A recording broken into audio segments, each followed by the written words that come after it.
Imagine this. You walk into your own bank, the one you trusted with your hard-earned money, only to realize they've frozen your account for no reason.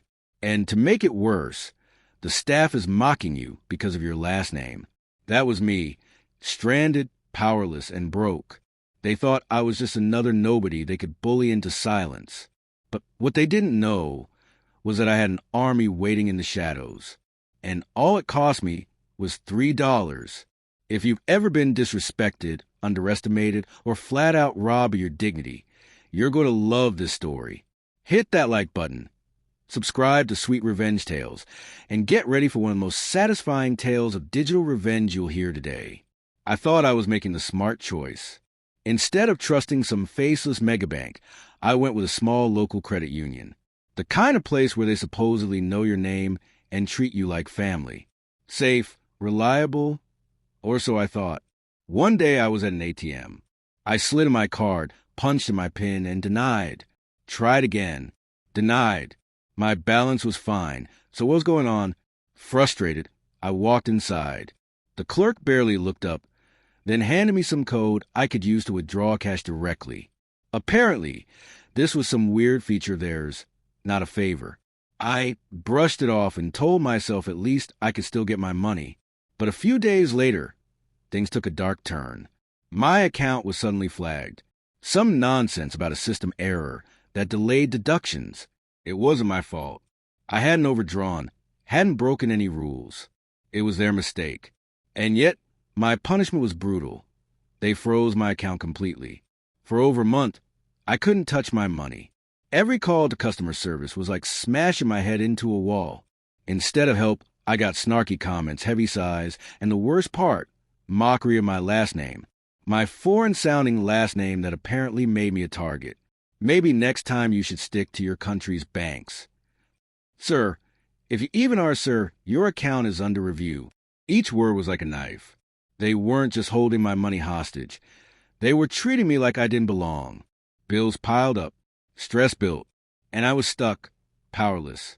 One night, I vented to my family back home. I expected sympathy, maybe advice, but my younger cousin just smirked and said, "Why don't you just use Russian bots?" I laughed at first, but then he showed me a shady little service online. For pennies, you could hire armies of fake accounts to post whatever you want on social media. American-looking, Russian-looking, European-looking, you name it, all for a few rubles each. $3. That's all it would take. And right then, something inside me snapped. I typed out the complaint I wished I could scream into their smug faces. This credit union steals from its customers. They lock accounts without reason. Their staff is rude, discriminatory, and unprofessional. Avoid them at all costs. I fed it into the service. Clicked purchase. And waited. Within hours, their Facebook, Twitter, and Google reviews were drowning. Dozens, then hundreds of angry posts. Different names. Different faces. But the same message. This bank is corrupt. This bank mistreats people. This bank cannot be trusted. It was like watching an army rise from the shadows. An army they could never trace back to me. That same day, my phone rang. And this time, it wasn't some smug clerk. It wasn't a bored customer service rep. It was the call center manager himself. His voice was different. Nervous. Almost apologetic. He said, "We've reviewed your account and we'd like to sincerely apologize for the inconvenience. Whether you choose to stay with us or not, we're prepared to release your funds immediately. Plus, we'll add $50 in compensation to help smooth things over." $50. My money back. And a desperate attempt to shut me up.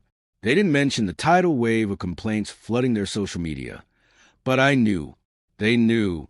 And the best part? They couldn't prove a thing. And those hundreds of fake posts? Still there. A permanent stain on their reputation.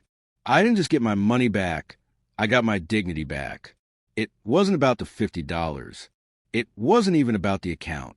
It was about showing them that when you treat people like garbage, there are consequences. They thought I was powerless. They thought they could mock me and get away with it. But all it took was $3, and their empire crumbled. If this story gave you chills, smash that like button and subscribe for more tales of sweet Sweet revenge. And tell me in the comments, what's the pettiest or most clever revenge you've ever pulled off? I'd love to hear it.